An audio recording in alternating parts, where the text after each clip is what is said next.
10h26, de volta aqui na Boca do Povo, pela Itaberá 98,7 FM, recebendo agora a visita do secretário de Saúde de Blumenau, Marcelo Lanzarin, para falar dos principais desafios da secretaria neste ano. Secretário, obrigado pela visita. Muito bom dia, Thais. Uma satisfação poder estar aqui na Rádio Itaberá. Os desafios são muitos mesmos, a pasta da saúde sempre é uma pasta com muita demanda, né, Jorge?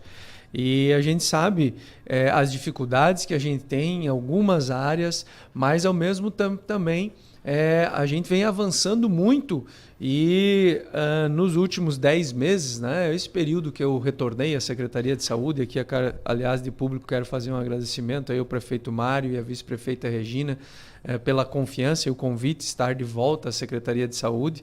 Nós temos enfrentado aí bastante dificuldades, mas buscando soluções aí para problemas crônicos, né, e que foram intensificados em função da pandemia. É verdade, né?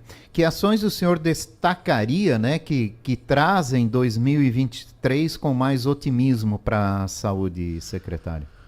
Bom, Thais, nós o ano passado, assim que eu retornei à Secretaria de Saúde, nós estávamos justamente naquele momento em que Santa Catarina passava pela primeira vez na sua história por uma epidemia de dengue. Então esse eu acho que foi o grande desafio logo na chegada, a missão do prefeito Mário, da vice Regina, para que a gente pudesse, junto com a equipe da saúde, aí, tomar as frente e as ações no enfrentamento à dengue. O importante destacar todo o trabalho que foi feito ao longo de todo o ano. Nós temos inclusive um grupo de trabalho que se reúne uma vez por mês ou conforme a necessidade até a cada 15 dias na sala de situação, lá junto à Defesa Civil, onde estão diversas pastas, saúde, educação, obras, infraestrutura, enfim, serviços urbanos. E ao longo do ano inteiro nós desencadeamos uma série de ações justamente no combate e enfrentamento à dengue e a princípio logramos êxito, né? Tivemos um bom resultado. Para se ter uma ideia, foram mais de 500 toneladas de entulhos retirados de diversos bairros, aqueles que nós considerávamos de maior risco, né? Infestados, na verdade, né? Pelo mosquito Aedes aegypti. Também foram inúmeras palestras em empresas, escolas, trabalhando com as crianças, e o resultado acabou surgindo. O ano passado, para se ter um comparativo, no período do dia 1º de janeiro até o dia 31, nós, no levantamento que os nossos agentes de endemia fizeram, nós identificamos 566 focos espalhados na cidade. Esse ano, no mesmo período, 164. Isso refletiu nos números positivamente, porque nós não estamos, né, nem de perto sequer do que aconteceu no mesmo período do ano passado. E havia uma preocupação muito grande, né? Muito grande, Thais, você tem razão. Inclusive, nós, da Secretaria de Saúde, montamos todo um plano de contingenciamento, porque havia uma expectativa de que esse ano a situação ainda fosse pior do que a do ano passado. Mas, como eu disse, esse trabalho que foi mantido ao longo do ano todo, e aqui quero agradecer a todos os profissionais da saúde, em especial os agentes de endemia, são mais de 100 agentes que atuam na cidade toda, né? Nós conseguimos fazer esse controle. Hoje não temos, né, casos graves e nenhum deles, inclusive, internado.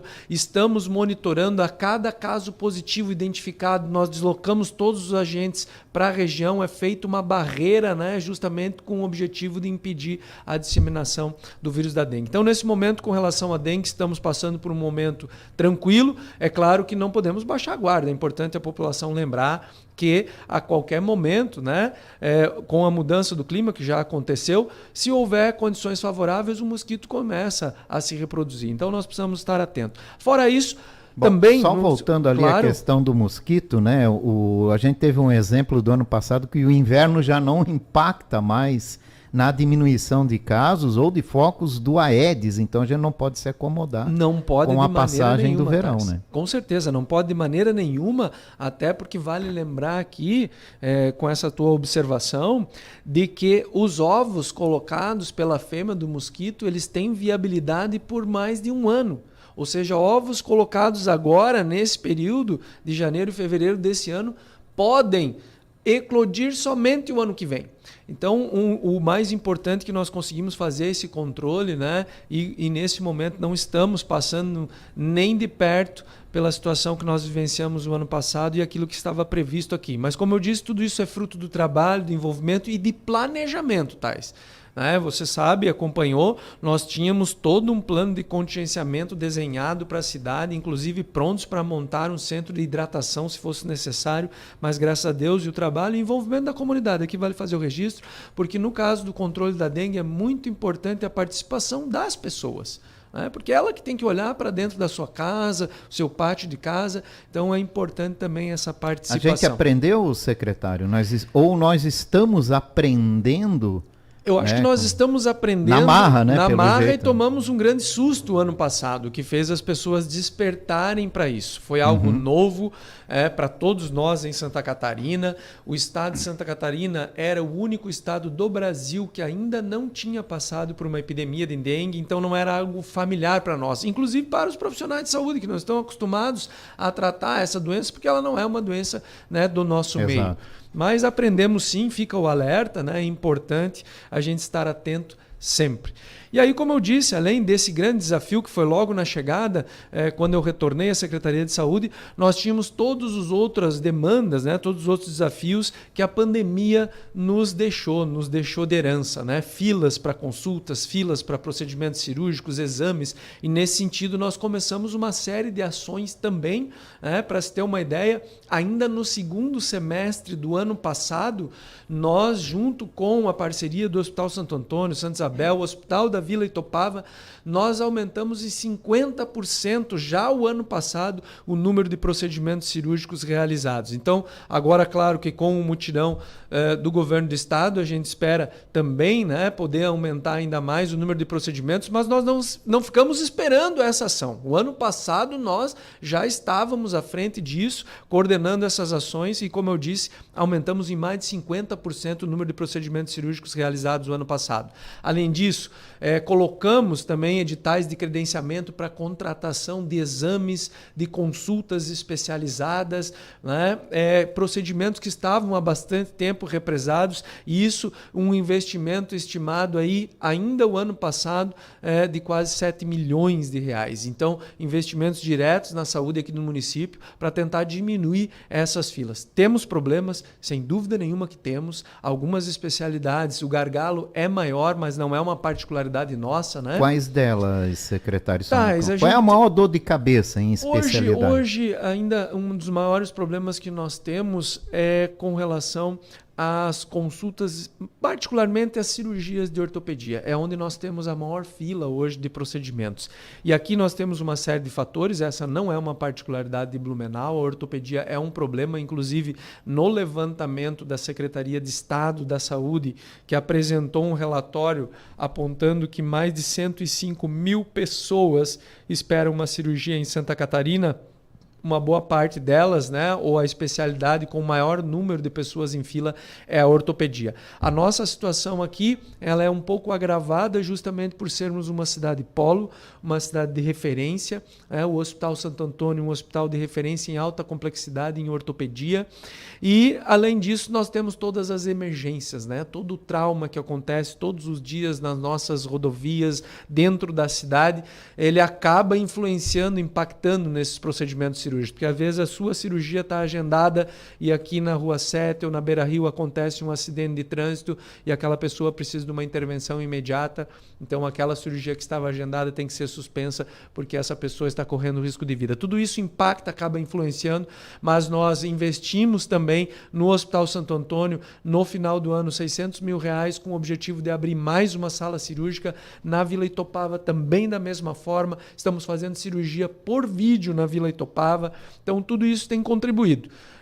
Além, como eu falei, de investimentos para aquisição de novos equipamentos e realização de exames como colonoscopia, endoscopia, que também tem uma fila de espera muito grande e nós, por muito tempo, por mais de um ano, ficamos somente com um prestador de serviço através do consórcio intermunicipal de saúde fazendo esses exames. Então, eu solicitei assim que cheguei um novo levantamento, né? Nós estamos fazendo um complemento no valor desse exame pela tabela do SUS, já temos temos, além daquela, mais 2 empresas credenciadas, realizando quase 500 exames mês, e nos próximos 60 dias devemos ter uma nova estrutura, mais uma empresa credenciada também vai realizar esses exames pela Secretaria de Saúde, né, através desse credenciamento que nós lançamos. Olha, isso tudo vai desafogando essa fila de espera que é muito importante, né? Secretário, como é que está a estrutura de atendimento nas unidades de saúde aqui em Blumenau? Ainda temos falta de especialistas? Nós temos algumas especialidades, Thais, que realmente são um problema, como eu disse, e infelizmente não é uma característica só nossa, é uma realidade hoje, a falta de alguns especialistas como neurologistas, neuropediatras, endocrinologistas, cardiologistas, algumas especialidades dessas, os profissionais não tem mais buscado especialização na área, como é o caso da ginecologia e obstetrícia, que várias vagas de residência hoje permanecem abertas, né? Então isso impacta no número de profissionais que acabam ingressando no mercado, né? E muitos deles não querem deixar o seu consultório, atender o plano de saúde para atender pelo SUS. Então isso é um fator, um desafio muito grande que nós temos, mas nesse sentido nós também estamos já lançando um credenciamento com o objetivo de comprar consultas, mesmo no serviço privado, para o atendimento da população. Somente o ano passado, também dentro de uma dessas ações que nós definimos como prioritárias, nós autorizamos a compra de 2.500 consultas de especialistas através do consórcio intermunicipal de saúde, que é o consórcio da ANVE aqui, que contempla os 14 municípios. Mas nós temos, Thais, infelizmente, como eu disse, ao longo desses últimos 2 anos, a pandemia nos deixou, né, uma herança muito ruim, porque hoje algumas filas são grandes, a ponto de que mesmo eu dobrando o número de atendimentos, eu ainda vou levar um certo tempo até que algumas pessoas sejam atingidas. Mas nós estamos nos esforçando para isso, inclusive na próxima semana eu tenho reunião com o prefeito Mário para nós apresentarmos para ele também já colocou como prioridade as ações na saúde aqui do nosso município, mais um pacote de serviços de investimentos na saúde para o ano de 2023, e isso contempla inclusive alguns procedimentos que nós aqui em Blumenau dependemos, por exemplo, de Florianópolis, e a intenção é trazer esses serviços aqui para Blumenau, como o caso, por exemplo, da nefrolitíase. Hoje, o único serviço que atende o SUS naqueles casos em que há necessidade da retirada da pedra, principalmente aqueles cálculos maiores, é em Florianópolis, e para atender o estado todo. Então nós vamos fazer um credenciamento e vamos trazer o serviço para Blumenau, atender as pessoas aqui na nossa cidade. Essa é a saúde, secretário, tentar buscar na iniciativa privada o que o público não consegue mais dar conta? Eu acredito que sim, Thais. Esse é o caminho, né? O serviço público ele não tem realmente condições de dar conta de toda a demanda, e, na verdade, o Sistema Único de Saúde ele prevê isso, ele prevê essa possibilidade de em você parceria. Não ter, né, a estrutura no seu município, você comprar esses serviços. Então, a gente está realmente trabalhando nesse sentido, até porque, como eu falei, nós não temos como absorver toda essa demanda dentro do serviço público exclusivamente. Por isso, os hospitais filantrópicos prestam serviço ao SUS, como é o caso do Santo Antônio, Santa Isabel, da Vila Itopava. O próprio Hospital Santa Catarina faz procedimentos pelo SUS através da filantropia, ou seja, aquela isenção que ele tem em alguns impostos, ele paga ao município de Blumenau através de exames, consultas, cirurgias. Então nós precisamos buscar sim na iniciativa privada, mas eu queria trazer um número aqui para as pessoas fazerem a reflexão. Hoje, a Secretaria de Saúde de Blumenau é uma das maiores empresas da cidade. Nós somos 2.300 profissionais da saúde, somente na saúde pública, atendendo a população, e um orçamento de mais de 600 milhões de reais previstos de investimento para 2023 aqui na nossa cidade. Fora isso, claro, nós temos toda a estrutura de saúde do município, né, tanto nas clínicas particulares como nos convênios. Mas esse é o tamanho do SUS aqui na nossa cidade. No Hospital Santo Antônio, 92% das internações são pelo SUS. No Hospital Santa Isabel, quase 70% dos atendimentos são pelo SUS. E são hospitais de excelência. De excelência. Aliás, essa semana, não sei se acompanhou, Thais. Exatamente, o ranking que foi publicado por uma revista internacional colocou os 100 melhores hospitais do Brasil nessa lista e Blumenau tinha 3 deles nessa. Isso mostra o quanto o serviço de saúde em Blumenau é uma referência. E lembrando, tanto Santo Antônio quanto Santa Isabel, que estão nessa lista, atendem na sua maioria as pessoas, né, os usuários pelo SUS. Secretário, tem números sobre o crescimento da procura por atendimento de saúde pública? Cada vez que o país passa por problemas com a economia que reflete no cidadão, quem tinha plano de saúde às vezes tem que abandonar e ele vai passar a ser mais um usuário do Sistema Único de Saúde, né? E isso cresce a demanda, faz crescer muito a demanda, né? Sem dúvida nenhuma, Thais, e nós estamos observando um outro fenômeno agora. A estimativa é de que houve um incremento de pelo menos 20% de volume de atendimento no Sistema Único de Saúde, justamente por essas colocações que você fez. As pessoas que tinham plano de saúde e não têm mais condições de pagar, ou a empresa deixou de ajudar, elas estão buscando o SUS. Mas agora nós temos observado uma outra situação, que mesmo aquelas pessoas que têm plano de saúde têm buscado o SUS também em função da coparticipação. Aqueles que têm a solicitação de um exame eletivo que não tem urgência, mesmo tendo plano de saúde, estão buscando o SUS também. É um fenômeno que nós temos observado e isso, claro, sobrecarrega a estrutura e faz com que os municípios cada vez mais tenham que colocar dinheiro para ajudar no custeio da saúde. Só para se ter um parâmetro. É bom lembrar, secretário, já que o senhor tocou nesse assunto, que isso não é ilegal, né?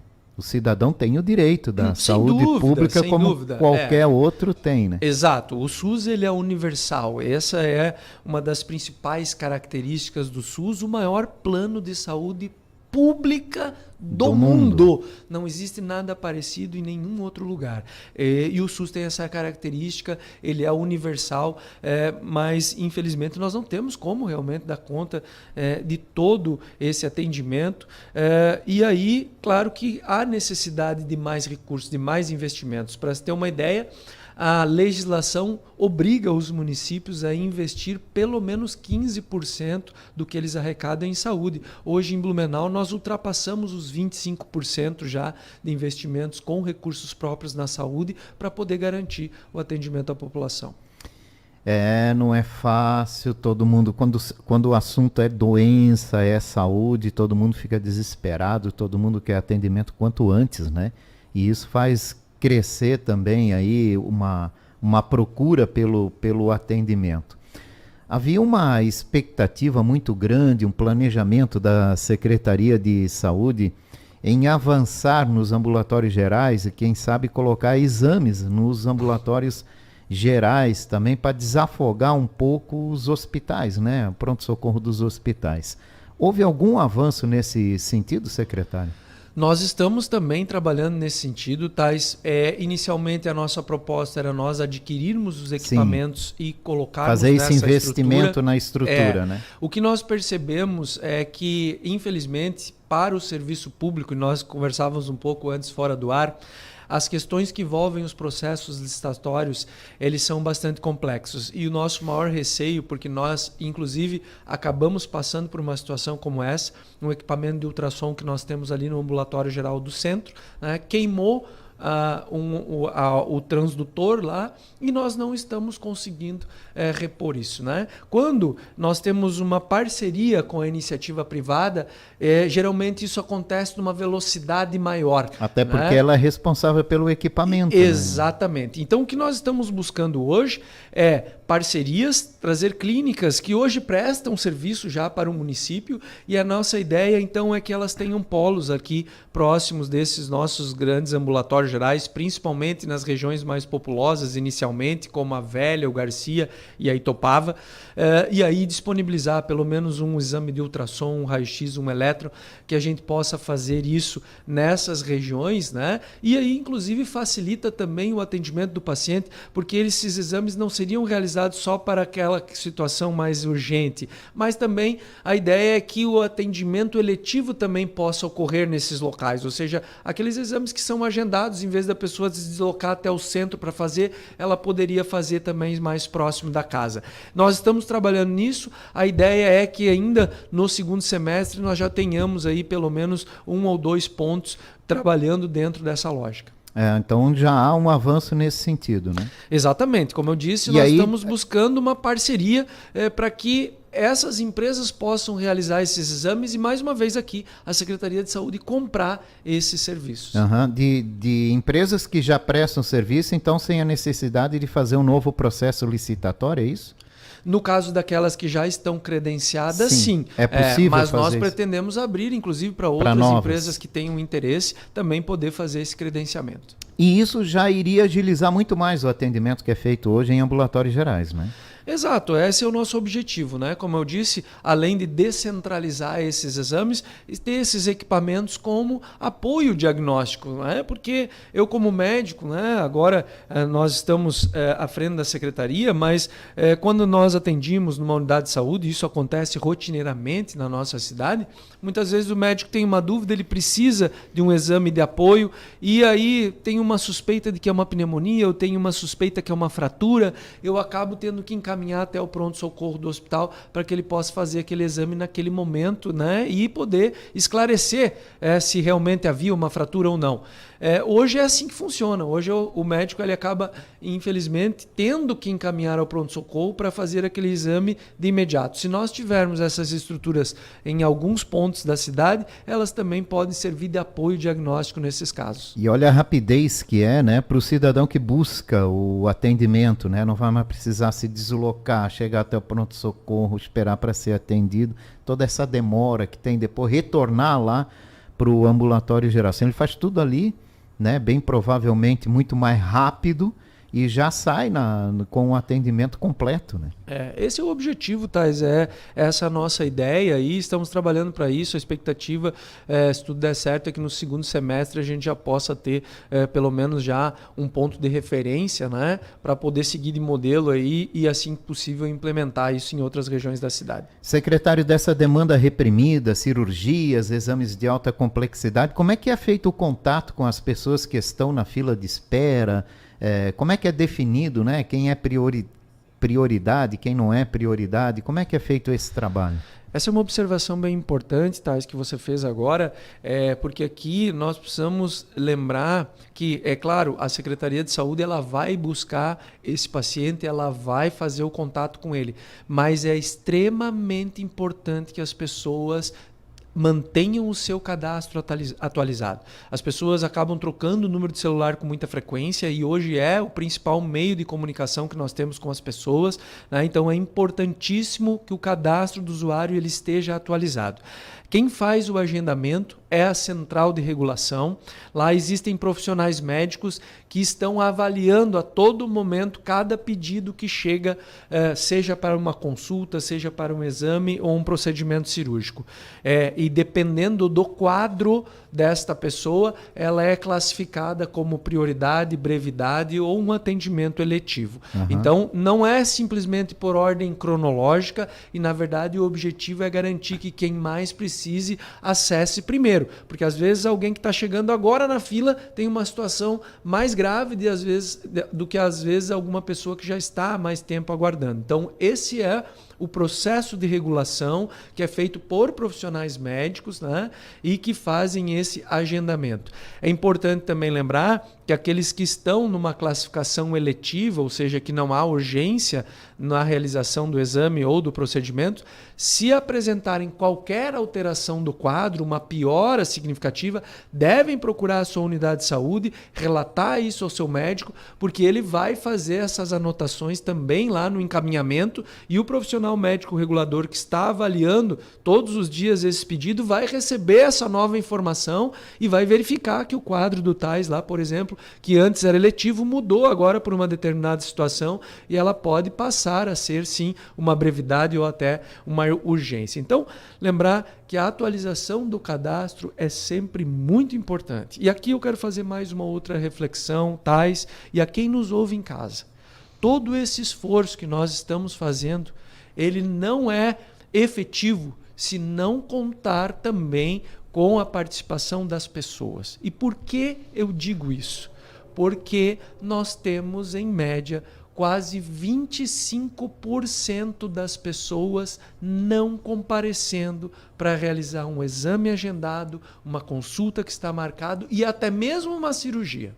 No estado, os dados apontam quase 30% de pessoas que não comparecem para os exames ou consultas que estão agendados. Alguns chegam e dizem, mas eu estava esperando há um ano, até me esqueci. A Secretaria de Saúde faz o contato logo em seguida do agendamento e, portanto, faz esse contato pouco tempo antes do agendamento. Algumas semanas é feito contato com essa pessoa e nós aqui fizemos, eu gostaria de fazer um apelo. Se por algum motivo não houver possibilidade de comparecer, entre em contato com a sua unidade de saúde, avise para que nós, em tempo hábil, possamos colocar uma outra pessoa no lugar daquele que não vai poder comparecer. É que diminui daí a espera de quem tem essa necessidade, né? Sem dúvida. Muitas pessoas também ficam na espera, às vezes demora e acabam procurando uma outra alternativa, mas não avisam, né? Exato, mas como eu disse, a Secretaria de Saúde ela não avisa meses antes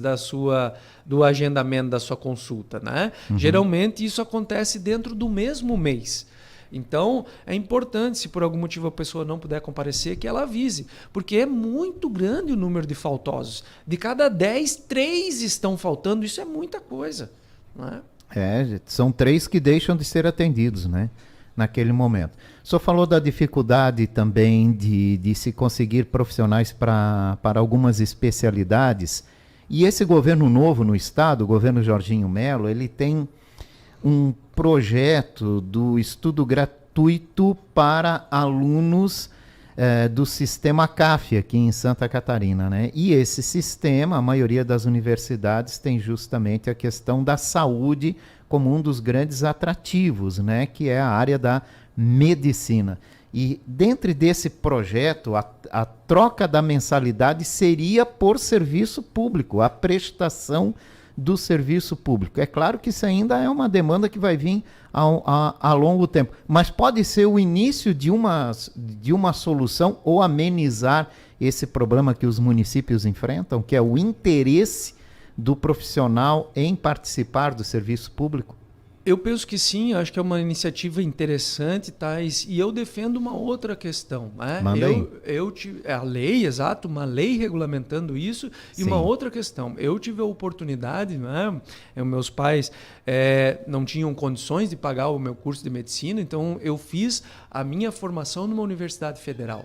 Eu defendo também que todo aquele que se forma, principalmente nessas áreas da saúde, como medicina, em uma universidade federal, que ele prestasse atendimento ao SUS pelo menos por 2 anos antes de sair para fazer uma especialização. Né? Eu acho que é uma forma de você devolver para a sociedade aquilo que você teve a oportunidade. Eu, com certeza, não teria condições de fazer um curso de medicina se não fosse numa federal.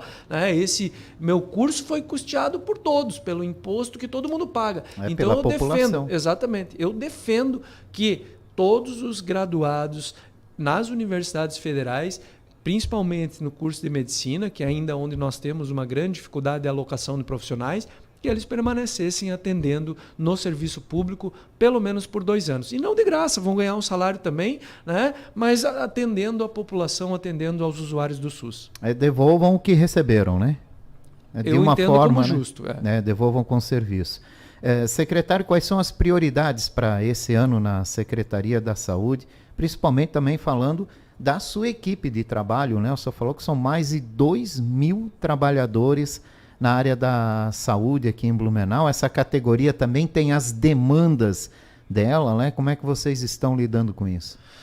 Pois é, são 2.300 profissionais, Thais, e um grande desafio, né, que nós temos, porque esses profissionais, inclusive a Secretaria de Saúde tem uma linha de frente nesse sentido, que é justamente de formação, de capacitação continuada a esses profissionais. Até porque a todo momento estão surgindo novas medicações, novos tratamentos, protocolos do Ministério da Saúde, né?